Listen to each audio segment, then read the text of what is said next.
serranía de Collserola, uno de los puntos más visitados y transitados, es la montaña de Sant Pere Màrtir, en el municipio de Esplugas de Llobregat.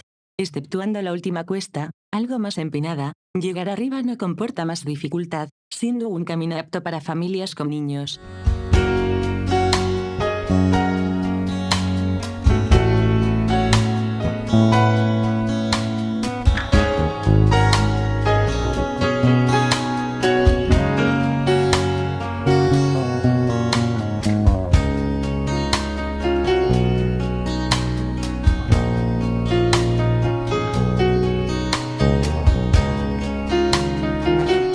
Por una parte se puede distinguir la torre de comunicaciones de Collserola y la cima del Tibidabo.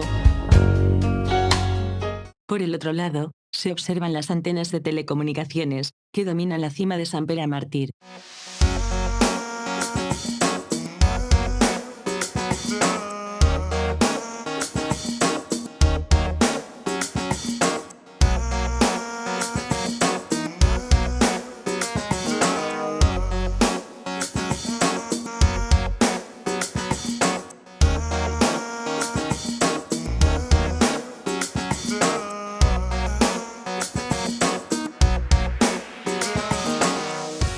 La antigua ermita, hoy en día ya desaparecida, fue construida en el siglo XVII, quedando definitivamente abandonada en 1792. Con una altura de 400 metros y, debido a su envidiable situación, este montículo fue utilizado con finalidades militares, al edificarse en 1652 una fortificación para la defensa de Barcelona.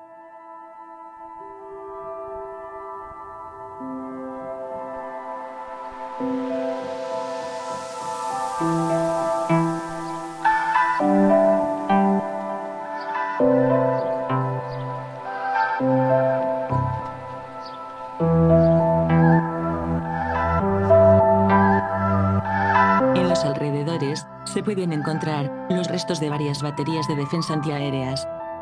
Las vistas que ofrece sobre Barcelona y la comarca del Bajo Llobregat son espectaculares. El estadio del Fútbol Club Barcelona es fácilmente distinguible.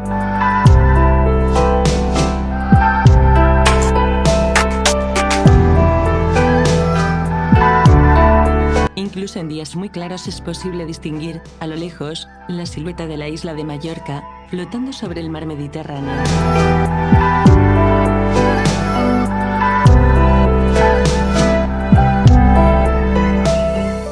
Bajo la montaña, hay un merendero, el Espai Plaza Mireia, que está muy concurrido los fines de semana y días festivos. Desde este punto, es posible realizar excursiones, tanto a pie como en bicicleta.